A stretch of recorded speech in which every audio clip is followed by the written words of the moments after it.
G'day guys, Merry Christmas, Happy New Year. I hope you're all safe. I hope you all got into a good amount of trouble over the over this holiday break and continue to stay safe over the holiday period here. So, Merry Christmas, Happy New Year from myself and Dara Mactire.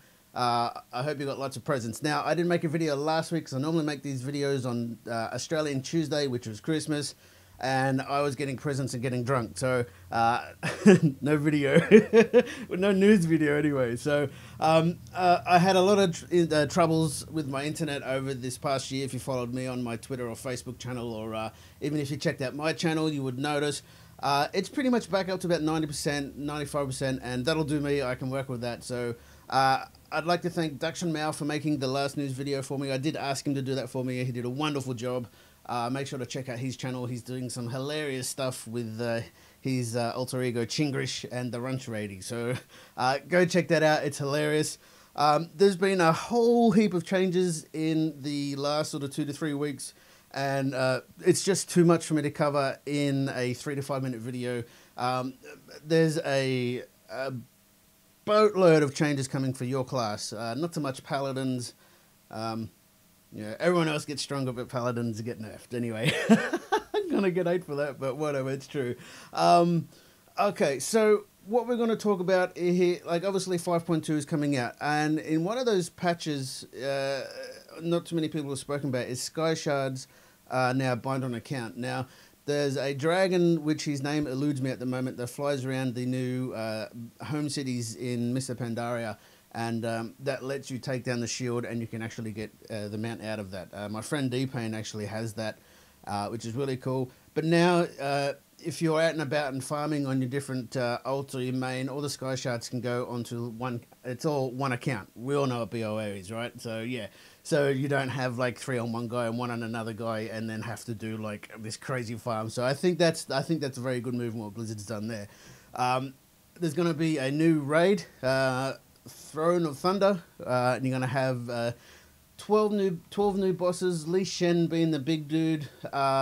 Look for groups going to be broken up into 4 different wings, and yeah, so that should be interesting on how they do all that. I believe it's going to be a troll-based raid, from what I've been reading, so what's your thoughts on that? The other thing is 2 new world bosses, and they've also changed the loot on how world bosses is going to distribute. Now, at the moment, especially PvE normal servers, I heard all my friends complaining about that, where you get one guild trying to get it before the other guild, and they tag it, then you bring in other elite ads to mess up the other group, blah, blah, blah. They're changing how the loot is done. Now, they're changing the loot, instead of a 40-man raid, they're changing it to a faction-based loot system. So what that means is that if you're Alliance and you already see Alliance attacking, then as long as you get engaged in the fight, you have a chance to win loot, the same as anybody else. If you are Horde and Alliance have tagged it, then you don't have the rights to get any loot from that boss. It's whoever gets it first. They also said that they are going to be spawning the world bosses more frequently. So what this means is that you're going to be able to have a lot more chances at getting the gear that you need for PvE and also PvP. Also in patch 5.2, there is a new quest hub, the Island of the Thunder King. Now, it's just a pretty standard sort of patch update. You go in there, do quests, new dailies, as if Mr. Pandora needed new dailies.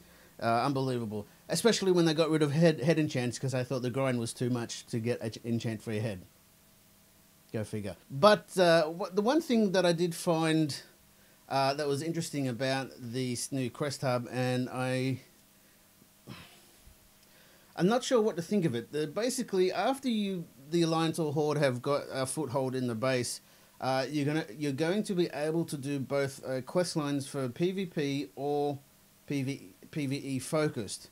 So I'm a bit concerned and a bit worried that Blizzard are now making the PvP guys even more so do PvE content to be able to compete on the PvP level, especially after they've tried to segregate everything so much with the PvP power, PvP resilience, and all that sort of stuff.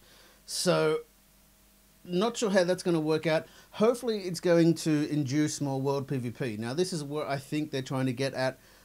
because they're saying that if you kill another player, I think you're going to get a token or some sort, or it's going to count to basically everything inside PvP. So, guys, I'm going to call it there. Next week we'll look into some more stuff that happens out through the week, because it's easier to make them once you get rolling. My name is Sada TV. Please come check out my channel. Don't forget to like, favorite this video, and share it with the guildies. Guys, thank you for watching, and as always, stay beautiful.